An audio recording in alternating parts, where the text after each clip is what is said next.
Journal ya pepe na pepe info lingala bote na bino nyonso na esengo nyonso tofongoli ya mercredi 27 août 2025 mpona kotesa bino ndenge chef de l'état Félix Antoine Tshisekedi Tshilombo ayambaki mokolo ya mardi 26 août na cité ya Union africaine monsieur Philippe Grandi oyo azali bongo au commissaire ya ba Nations Unies pour le réfugié oyo aza na visite na RDC na cadre ya évaluation ya situation humanitaire boye bake bokutani oyo esalemaki na cadre pe kosolola mise en œuvre ya ba engagement oyo ezwamaki na accord ya Washington pe ya Qatar en faveur ya ba réfugiés pe ba déplacés internes to poursuivre basango na biso na ngamba seni mpona kotesa bino ndenge malgré seni abimisaki bongo calendrier mpona ba élection ya ba bourgmestre ba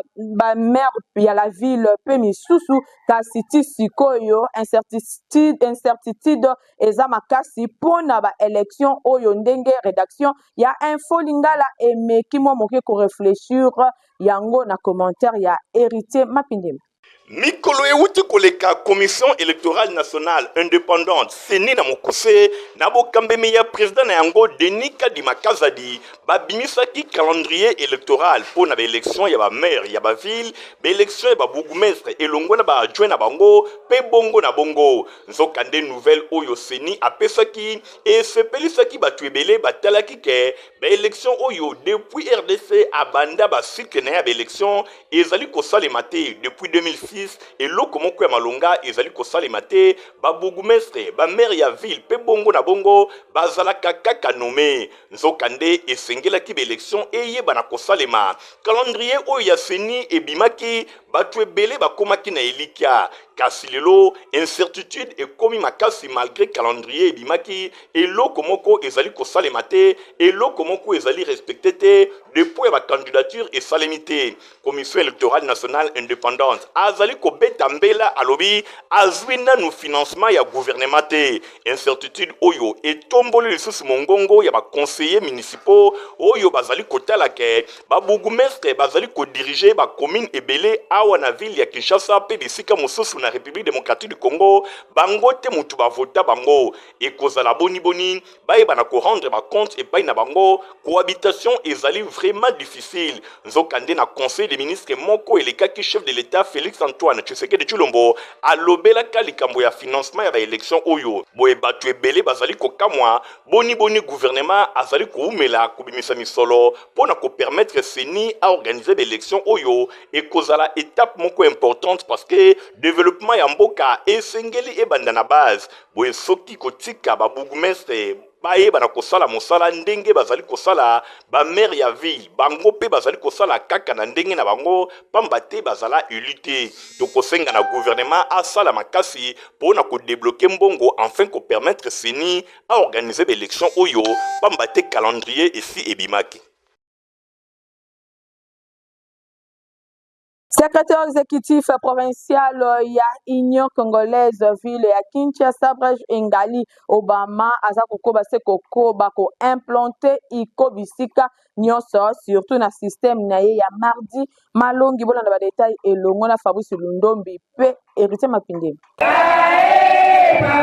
Ba membre ya Union congolaise ville ya Kinshasa mingi penza base ya secrétaire exécutif provincial ya ville ya Kinshasa Brèche Engali Obama oyo bazwami mingi na commune ya Lemba bayaki lisusu weekend eleki bazwaki résidence na Edaso pona kosepela na ndenge chef de l'état Félix Antoine Tshisekedi Tshilombo a renouvelé confiance et pa ya vice premier ministre et ministre économie nationale professeur Dr Daniel Mukoko Samba oyo azali président to autorité morale ya parti na bango Union congolaise iko loyembo na monoko mabina batalisaki vraiment esengo na bango pamba te balobi mosala oyo professeur Dr Daniel Mukoko Samba azali kosala na gouvernement azali ko stabiliser de plus en plus économie ya mboka na biso ezali eloko moko bakoki kotika yango bongo te na tina wana bayaki lisusu kotalisa esengo na bango ndenge kaka bino moko bozali komona bilili. Azali. Topesi matondo mingi pa ya mokonzi ya mboka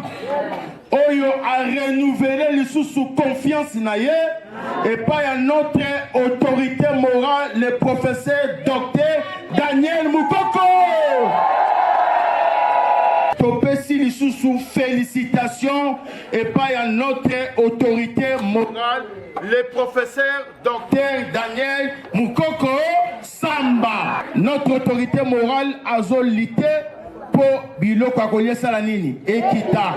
a stabiliser dollar biso tomoni mboka za na guerre mais banda gouvernement na bango ekotaki dollar etikali komata bazo bunda lisusu po dollar esala nini ekita Bosimba pe boyi baketumonaki présence remarquée ya Mbuta Alphonse oyo azali directeur ya cabinet na secrétariat permanent yepe azwaki maloba pona kote ya bana ya Union Congolaise alobi moko na moko esengeli asomba carte moko na moko esengeli alakisa vraiment ke azali mwana ya Union Congolaise bisika nyonso esengeli carte na ye ezala opération somba carte ezali eloko moko ya motuya pona bana nyonso ya Union Congolaise. Tochaki opération somba pe lakisa carte na yo. Bosimba pe boye bakemilulu oyo ezalaki vraiment riche en couleur bazwaki pe domoko ya kafu ya bafle moko ya munene pe ba écharpe elongo na biloko ya ndenge na ndenge ezali don ya conseiller tite apesi pona ba membre nyonso ya uko ya ville ya Kinshasa basalaka ba réunion na ndenge ya malamu pe visibilité ya parti ezalaka na ndenge moko ya kosakana te ni don ya baflo mutasali biso yango ezali conseiller Tite azali na cabinet ya vice premier ministre ya économie alobi tozo salaka ba réunion lokwa bato bazozala ebele apesi biso bafle oyo po bafle oyo soki tozoloba ta mutu aza kuna ayoka tokosenga epai ya nzambe asala nini nyonso elikaki vraiment kitoko résidence ya Bridge Engali Obama secrétaire exécutif provincial ya Ukoville ya Kinshasa eyindaki na ndenge ya kosakana te kolia komela ezalaki vraiment au rendez-vous ambiance ya fête ezalaki total pona kotalisa esengo ya bana Ukoville ya Kinshasa président national na bango professeur Daniel Mukoko Samba azali reconduit pe bazangaki te na occasion ko remercier chef de l'État Félix Antoine Tshisekedi Tshilombo oyo azali kokoba kopesa confiance na président national na bango professeur docteur Daniel Mukoko Samba. Asbel Vision de jeunes unis pour le développement vigide na mokuse basala ki déclaration moko par rapport ya makambo ya lokuta oyo ezokoloba mapona Christian Bahati oyo azali bongo coordonnateur ya ONG Fobac bolanda bongo Raphaël Bidubula oyo azali bongo président ya vigide na micro ya Héritier Mapindemi. Déclaration numéro 014 bar vigide ASBL bar 2025. Vision des jeunes unis pour le développement, Vigide Afdel, Bango Basali déclaration, et pas wapi, ba réservé copie pour information, et pas y a députés nationaux, ba sénateurs, et ba députés provinciaux, y a Sud Kivu, et le sous, et pas y a bureau, y a coordination, y a société civile, y a Sud Kivu, et pas y a Christian Bahati, Boyo Azali coordonnateur, y a ONG Fobac. Ba réservé le sous na ba média nyonso ya province ya Sud Kivu Vigide Asbel Bango batalisike bazali kolandela na bokebi agitation pe makambo ya lokuta oyo ezali kolobama pona koinstrumentaliser batu na tina ya identité ya Monsieur Christian Bahati coordonnateur ya Fobac ONG na tina wana après lecture ya communiqué oyo ezalaki publié et pas ya sénateur Modeste Bahati Lukwebo Bango batalisike Christian Bahati azali incriminé injustement. Vigide Asbel Bango bazali ko éclairer opinion nationale et locale qui est numéro 1 ya ONG Fobac Christian Bahati azali jeune moko influent pe leader na ba province ebele ya est ya République démocratique du Congo kutu azali komultiplier baaction mpe baaktivité na ye ebele en faveur ya bakommunauté na ntina wana atikala kozala confondu soki moke te na bato misusu oyo bazali nkombo moko na ye mpe ata na bafamille oyo bango bazwami mpona ya mibale Vigide Asbel batalisi ke Christian Bahati oyo honorable sénateur Modeste Bahati Lukwebo azali kolobela ayebani na ye mingi te na province ya Sud Kivu mpe na baprovince ebele na este ya RDC kutu bajeune ebele bayoki nkombo na ye kaka ntango papa na ye asalaki communiqué mpona kodenonse makambo ya lokuta oyo bazali koloba na nkombo na ye na ntina wana Vigide Asbel bango batalisi ke Christian Bahati azali elenge moko azali kosala makambo ya kitoko mpe bakamwi ke honorable sénateur Modeste Bahati Lukwebo akende koloba na nkombo ya mwana na ye oyo azali censé kozala majeur mpe lisusu autilize baentete mpe baformule ya deuxième institution ya mboka na biso mpona kolobela makambo etali famille na ye oye Vigide Asbel balobi soki honorable sénateur Modeste Bahati Lukwebo azalaki na bapreuve esengelaki asaisir directement bainstance judiciaire ya mboka na biso olie koluka koinstrumentalize bato na nzela ya bareseau sociaux na ntina wana Vigide Asbel bango balobi Christian Bahati azali bongo victime ya leadership na ye mpe estime to mpe considération oyo bilenge ebele na baprovince ya este ya RDC bazali kopesa ye nde Vigide Asbel basengi na bilenge nyonso mpe bavrai notable ya baprovince oyo ezwami na este ya RDC basoutenir baaction mpe misala nyonso Christian Bahati azali kosala na nzela ya ONG na ye Fobag mpe batalisi ke bato ebele bazali kobanga misala kitoko mpe ya malonga oyo ye azali kosala mpe bazali kobanga ke bakoki kozala remplace lobi nde Vigide Asbel basengi na justice ayeba na kozwa na ndenge ya bokebi plainte oyo ezalaki depose epai ya Christian Bahati pamba te bato nyonso balingi bamona pole na likambo oyo. La liste des signataires. Communauté famille chrétienne va fêter qui week-end et les 50 ans il y a mariage il y a couple botolo pe 70 ans d'âge il y a maman Valentine botolo nyonso et les qui na place il y a échangeur il y a du métier na thème témoin d'une histoire Christian Kangebeni héritier mapine bazafi na la compte info lingala.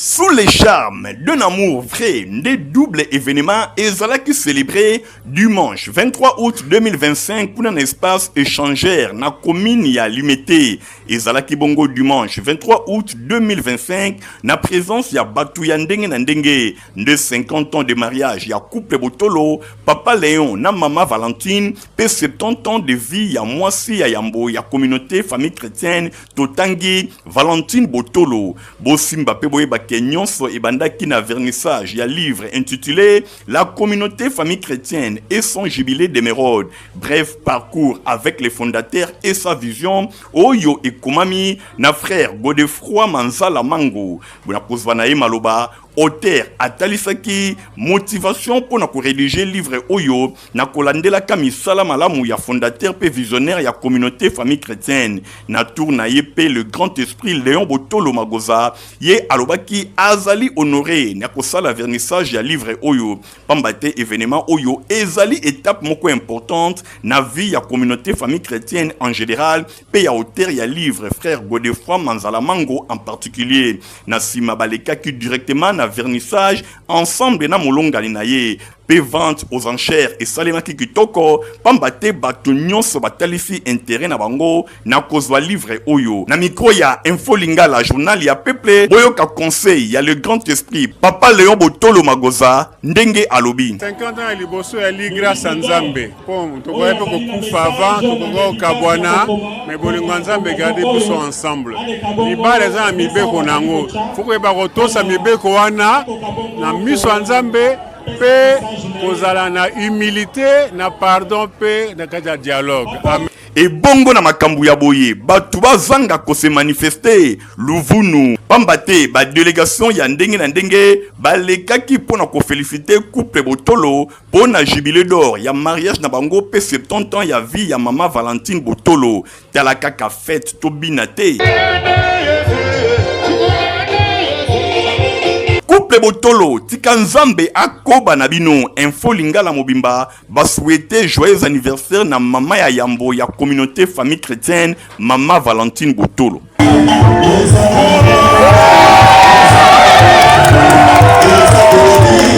Lancement ya année scolaire 2025-2026 c'est seulement kitoko samedi 23 août na complexe scolaire Mama Pemba. Cérémonie ezalaki présidé epai na ye moko promoteur Rodrigue Mbungu Ladilandu Héritier Mapinde Mbapesi mino ba détail.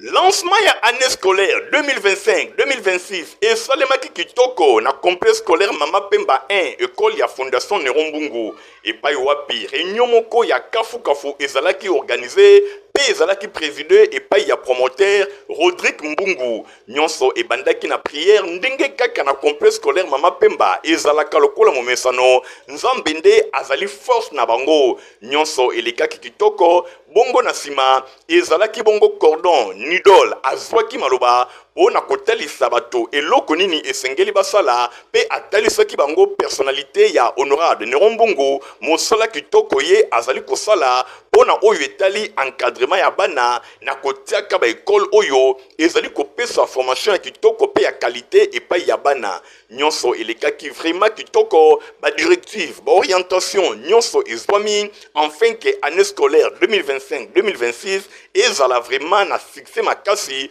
ndenge kaka complexe scolaire Mama Pemba ezalaka boye rentrée scolaire ezali bongo prévu le 1er septembre ezali koya qui veut aller loin ménage sans monture ndenge balobaka na lopoto complexe scolaire Mama Pemba bazali komilengela na ndenge ya kosakana te na suka ya réunion boyoka promoteur Rodrigue Mbungu ndenge alansaki année scolaire 2025-2026.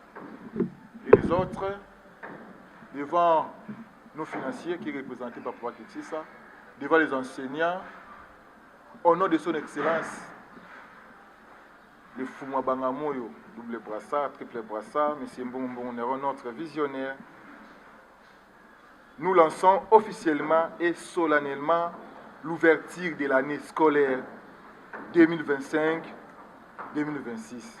Nangambu ya enseignant bango pe batalisaki résumé ya réunion oyo euti kosalema y compris humanité en tout cas ya wazalaki na biso réussite vraiment zalaki vraiment totale et dans la deuxième position le coordonnateur principal Papa Nidol nde a lobeli biso et a préparé vraiment moral na biso pour na année oyo. Il a beaucoup parlé de son excellence na lolengene lokola mutu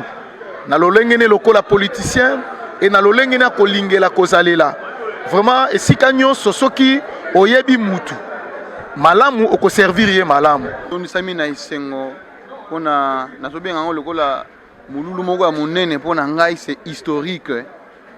pona koya kosangana ko recommander année scolaire 2025-2026 na maboko ya Nzambe pamba te sans Nzambe en tout cas tokoki kosala eloko moko te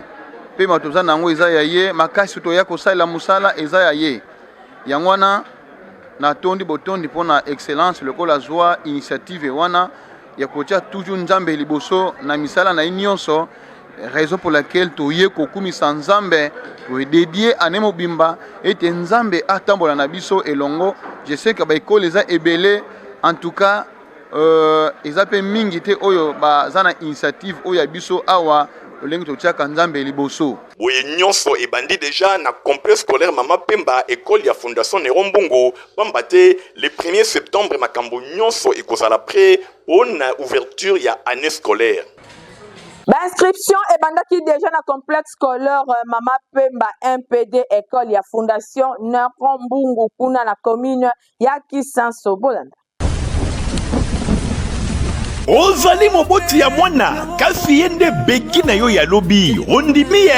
kitoko po ezala boye yoka bien po na éducation ya kitoko pe ya qualité koluka mosika te ezali kaka pene na yo. Fondation Nerombungu yango nde ezali ko répondre na souci ya ba parents ndeko po na année scolaire 2025-2026 oyo ezali ko fongola ba porte na mois de septembre. Yoka po na complexe scolaire Mama Pemba école ya Fondation Nerombungu ekomi mibale ya liboso ezwami na avenue Bantandu numéro 40 104 quartier Bikanga na commune ya Kisenso. Ya mibale yoka ya sika ye nyonso kaka pona bana batanga kitoko yoka bien yango pe ezali kofongola ba porte na yango déjà na rentrée scolaire ya mois de septembre yango ezwabi wapi avenue Mwanga numéro 11 na quartier de la paix toujours na commune ya Kisenso frontière ya commune na Matete. Pour na inscription ya année scolaire 2025-2026 bokende na Lombango pour na kokomisa bana na bino kobanda lundi kino mokolo ya samedi ba bureau ezali déjà à kofungwama ba section to ba option oyo ezali organisé toza na maternelle de 3 à 5 ans toza na primaire pe toza pe na éducation de base de 7e à 8e toza pe na latin philo sciences pédagogie générale commerciale et gestion coupe couture mécanique générale électricité construction pe électronique pona oyo etali ba pratique ba atelier pe ba laboratoire et kuba pe ya qualité supérieure toza na atelier ya mécanique électricité construction commerciale et informatique coupe couture pe électronique nyonso wana côté pratique vanda kimia ba école ebele ba yaka awadi cadeau signé fondation Nerombungu bongo pona oyo etali ba salle de classe bo bangate ba condition ezali vraiment ya kitoko ba salle ya minene ba salle bien aérée ba condition hygiénique et kuba ba banc kitoko pe ba enseignant vraiment ya qualité ba lauréat ba bimaka awa complexe scolaire mama Pemba ya fondation Nerombungu poto na RDC poto na Kinshasa pe poto na commune ya Kisenso esika enseignement ya qualité ezali kopesama ezalaka mosika te bana kini pe ya RDC cadeau kitoko ya ngoyo pona bana na bino merci honorable Nerombungu mwabanga moyo pona cadeau kitoko opesi na bilenge oyo ezali vraiment bato ya ITB kokolo bosambarke ebele polobi ba notable ya RDC bakobima awa yaboye omona wapi tomona te kaka na banga moyo epai ya fondation Nerombungu epai wapi elengi eye pona bana batanga kitoko pe enseignement ya qualité kobanga monene ya babatima te kobanga kitoko na yango te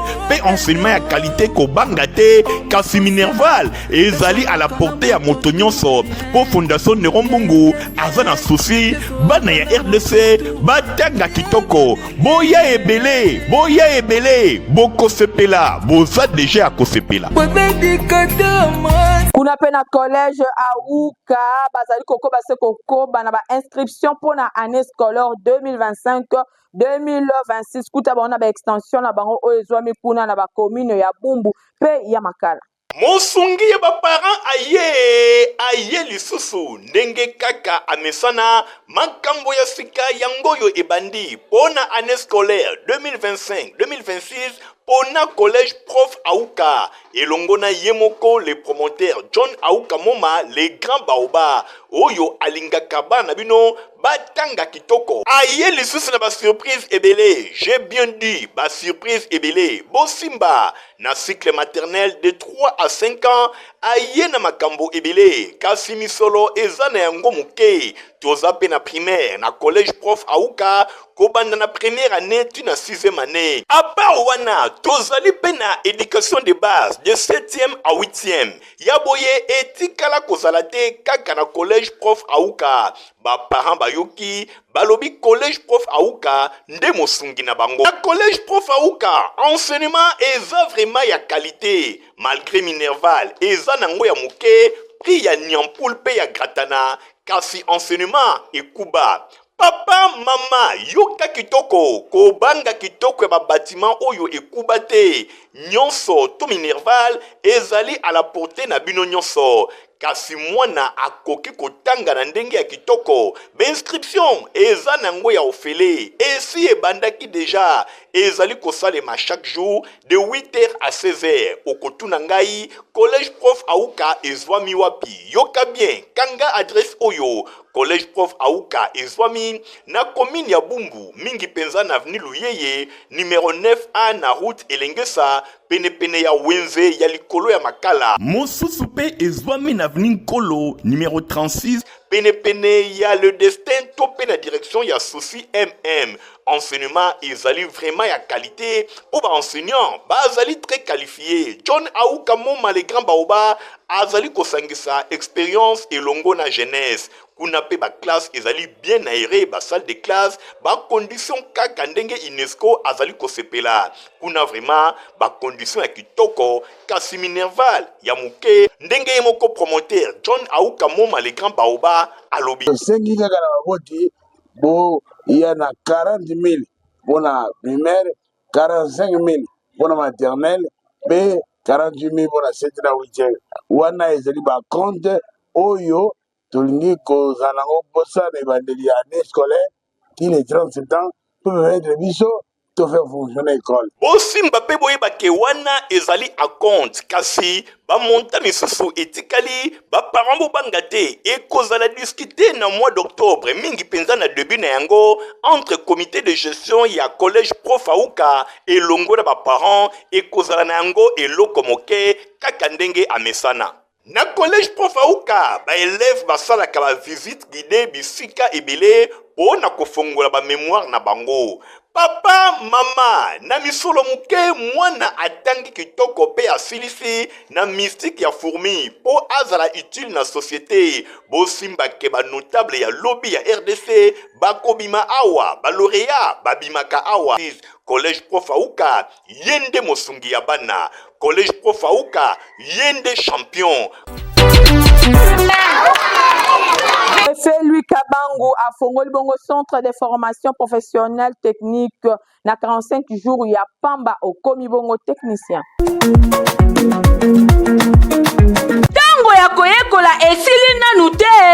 yoka sango oyo na memeli bino bato nyonso oyo botanga déjà 6e de humanité kasi nanu besoin diplôme d'état te itemat ndolo na ista batie na disposition na bino centre de formation ya ba autodidacte na domaine technique esengeli boyebake adresse eza kaka moko pona kobima ingénieur ya solo itemat ista bazali na ba formateur très qualifié na domaine technique nyonso lokola aviation civile, mécanique générale, électricité générale, électronique industrielle, radiotransmission et commutation, option ya construction pe ezali na pointe. Pour na ba résultat ya ba examen d'état 2024-2025 préfet Kabangu alobaki toyebisa bino ke itemat ndolo ista basalaki 100% awa kutu bapesa bango kombo e ratakate de 17h à 20h basali na bango etikalaka très disponible pour na bino tango ya koyekola esili nano te papa mama osalaka déjà na domaine technique kasi nanu ozwa diplôme te leka na ba bureau ya itemat ista ozwa inscription na yo bokanisi esili tintin préfet Louis Kabangu atie lisusu pona bino centre de formation technique professionnelle pona ajustage, soudure, rebobinage, installation panneaux solaires, photovoltaïque, mécanique automobile, check automobile, diagnostic électronique des automobiles, installation bâtiment, froid, vidéosurveillance, électronique embarquée, informatique, bakisa cours ya anglais classique, anglais aéronautique, anglais d'affaires, pe cours ya français. Ezali ya koratete, formation rapide pour na 45 jours ya pamba, pe 90 jours pour na ba jour normal.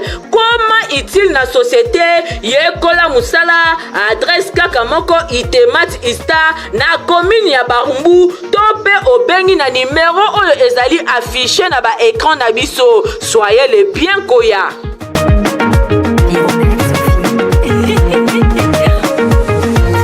Tu vas peser pour ta qualité qui peut acheter dans la mukolo to mona bino nyonso bo sengel komela yango. Protivap encore et toujours. Oyo mama bituna tuna ayeba kateti lero apesa mwana ye bire. Ebe na santé kitoko boye. Olesaka ye nini? Aliaka Protivap. Soka ba mama nyonso batimbe ya Protivap poto kitoko pona ba bébé pro. Mama soma ye. Mwana na ngai depuis abanda kolia akoli boye. Aliaka kaka Protivap. Protivap, protéines, vitamines énergie azama yele na classe abelaka te alembaka te. Bamama, félicitations na bokoneri bana. Protivat, facile à digérer et nourrissant. Ezana, protéines, vitamines et énergie. Hey, bébé na yo kitoko ninyo esaka. Baba ingakango, santé kitoko nzoto makasi. Matemi disa, mama letsa mwana. Sukana mbimbi, oye sukana mbimbi. Protivat, pro bébé pro. Produit par Chris SARL. Toza na communiqué nécrologique awa bolanda lecture nango.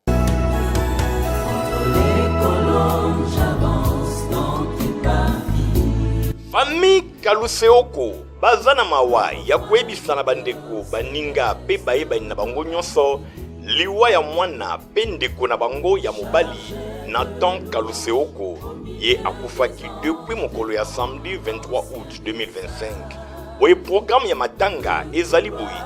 mardi 2 septembre 2025 veye mortuaire ekosalema na salle babengi Emerald na avenue Sport entre direction ya Birmanie pe Sayo na commune ya Kasavubu. Mercredi 3 septembre nde nzoto ya mowei ekobima na morgue ya hôpital du cinquantenaire. Oye recueillement ekosalema sur place bongo na sima ekozala enterrement na cimetière ya Kimberley. En attendant matanga ezali kosalema na lopango ya libota oyo ezwami na avenue 3e rue bis numéro 19 bis